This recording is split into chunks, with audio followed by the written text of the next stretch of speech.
والسلام على سيد المرسلين سيدنا وحبيبنا وشفينا ومولانا محمد وعلى آله وصحبه أجمعين خصوصا من صنف هذا الكتاب رحمه الله تعالى ونفعنا به وبعلومه وفي الدارين آمين. الفاتحة. أعوذ بالله من الشيطان الرجيم. بسم الله الرحمن الرحيم.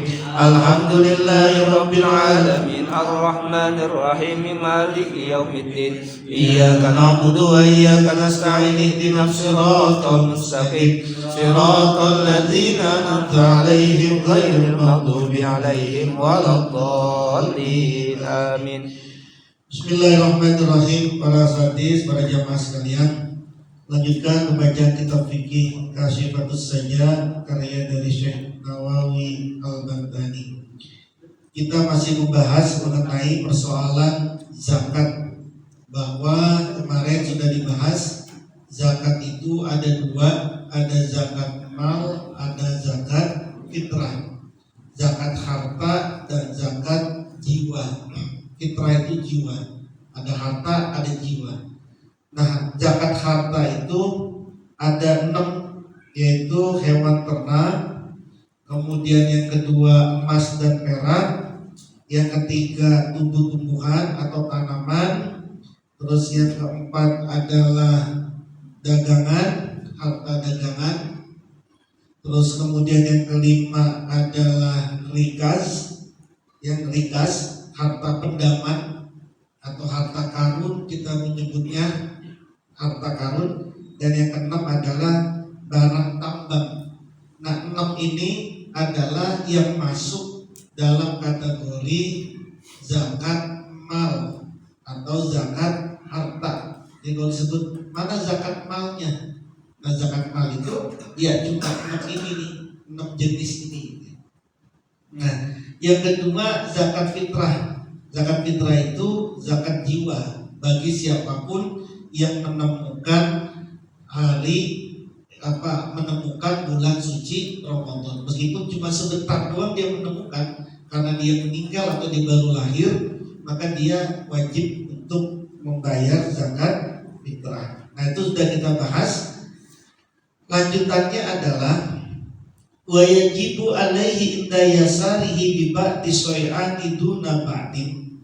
Wajib bagi orang yang hartanya pas-pasan ini terkait dengan zakat ya, zakat fitrah. Ada orang hartanya pas-pasan, padahal dia punya istri, dia punya anak. Kalau dia dizakatin semua gak cukup. Kalau istrinya dizakatin fitrah, anaknya dizakatin fitrah, gak cukup duitnya, gak cukup buat beli beras, buat zakatin fitrah itu gak cukup, karena pas-pasan. Maka bagaimana caranya? Apa yang perlu didahulukan bagi orang yang terbatas ekonominya, hartanya terbatas untuk membayar zakat fitrah? Maka taqdimu nafsihi. Pertama, dia harus ngedahuluin dirinya dulu. Jadi punya duit nih, sampai hari raya Idul Fitri pas mau berangkat ke masjid, duitnya cuma cukup untuk bayar zakat dirinya sendiri doang. Taruhlah 50.000, taruhlah. Duitnya cukup, duitnya cuma segitu doang deh. Maka uang yang dia punya untuk zakat fitrah dirinya sendiri. Yang istrinya enggak, anaknya enggak, yang lainnya enggak. Kenapa? Karena enggak ada uangnya. Yang didahulukan adalah dirinya sendiri. Kalau masih ada sisa, cukup nih buat berdua nih.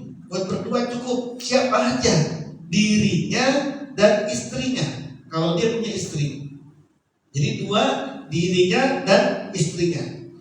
Terus masih ada nih 2 ini masih cukup. Masih punya duit lah 150.000 atau 170.000. Kalau buat dua orang kan pasti lebih nih. 2 orang dari 100.000, taruhlah 100.000. Kan masih ada 70.000 nih. Cukup nih buat bayar zakat satu lagi nih. Siapa? Fawaladuhu as-sogir. Anaknya yang paling kecil, yang paling bontot, bayarin dulu zakatnya. Kalau masih ada lebih, fa'abihi. ayahnya. Masih ada lebih, fa ummihi fa ummuhu, ayah ibunya. Terus ada lagi, fa waladuhu al kabir al muhtaj. Kalau masih ada juga, maka anak yang paling besar, anak pertama, tapi al muhtaj, yang memang belum mandiri. Yang belum mandiri. Kalau mandiri sudah punya duit, ya dia bayar zakat sendiri karena udah besar gitu ya. Kalau belum mandiri, maka dia dibayarkan zakat oleh orang tuanya. Tapi itu udah hitungan terakhir. Nah, itulah urutannya. Jadi jangan bilang, wah ini duit pas-pasan nih, dah biarin lah, nggak usah ngalah, nggak usah zakat fitrah, ngalah. Istri aja nih yang zakat fitrah, nggak boleh gitu. Itu kan persoalan ngalah nggak ngalah ini. Tapi istrinya juga harus tahu gitu. Ini suami punya duit pas-pasan untuk zakat fitrah. Kok enak banget sih, egois banget, kok buat dia doang. Terus saya nggak dizakatin, lebih pentingin dia. Memang begitu aturannya. Ku anfusakum wa ahlikum nar. Jagalah dirimu dulu, baru kemudian wa ahlikum nar. Ada kan naik pesawat juga sama kan? Kalau naik pesawat, terus kemudian kan dikasih tahu kalau nanti terjadi apa-apa bawa anak kecil, maka orang tuanya dulu yang pakai masker, baru kemudian anaknya. Jangan anaknya dulu yang pakai masker, orang tuanya dulu yang pakai, diduluin seperti itu. Nah itu urutannya, urutan orang yang pas-pasan untuk bayar zakat fitrah. Terus wa inna maqudimal abu alal ummi. Kenapa kok ayahnya dulu yang didahulukan, baru ibunya di sini? Kan tadi kan dirinya, kemudian istrinya, kemudian anaknya yang kecil, kemudian baru bapaknya. Setelah bapaknya baru ibunya. Kenapa kok bapak ini didahulukan terhadap ibu? Aksama fin nafaqat, berbeda terkait dengan nafkah. Kalau nafkah, maka yang didahulukan ibunya dulu. Anda punya uang, terus uang ini mau Anda kasih nih ke orang tua. Itu kalau mau dikasih dua-duanya kan cukup. Kalau mau dikasih potong-potong kayaknya terlalu dikit. Siapa yang didahulukan? Ibu. Soal nafkah nih, ibu yang didahulukan.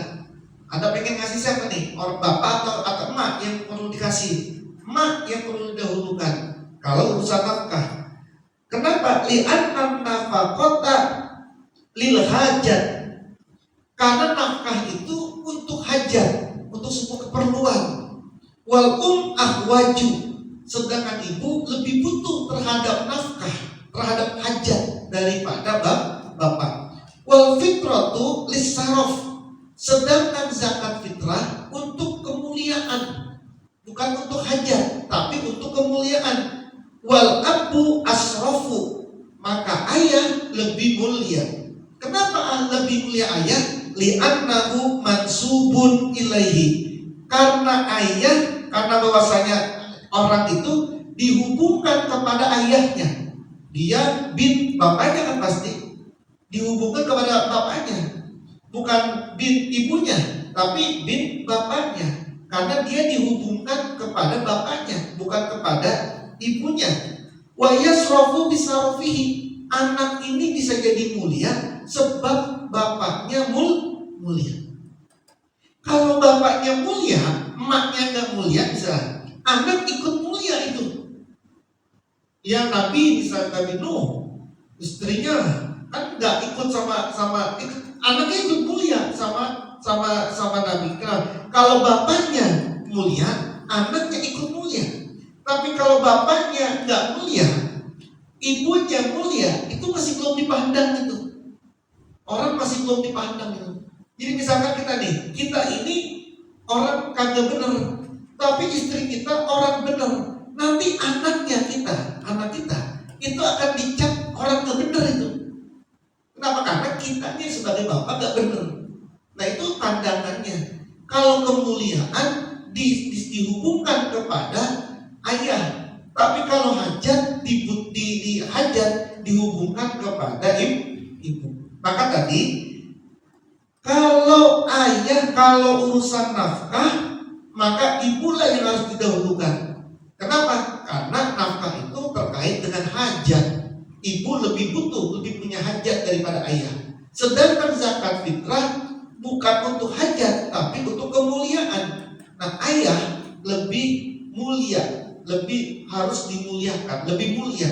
Dan anak itu bisa menjadi mulia karena kemuliaan bapaknya. Fa in istawa jama'atun fi darajatin kazaujatin wa banin tukhayyiru fayakhruju amma yasa'u minhum. Kalau semua sama derajatnya, istrinya ada 4, istrinya ada 3, istrinya ada 2, kemudian ada anak-anaknya sama semua nih, lahirnya kembar, maka terserah mau dipilih yang mana. Terserah mau dipilih yang mana, yang dia mau zakatin. Ini yang disebut dengan prioritas pembayaran zakat fitrah. Siapa yang harus diprioritaskan saat kita membayar zakat fitrah? Kepada orang-orang yang kita wajib bayarkan. Kan istri kan wajib kita bayarin, terus anak kan wajib kita bayarin, bahkan pembantu kita yang setiap hari ngebantuin kita itu juga harus kita zakat fitrahin. Tapi uang kita ini terbatas untuk bayar zakat itu. Maka siapa yang didahulukan? Tadilah yang disebut tadi, bahwa ada orang-orang yang perlu diprioritaskan.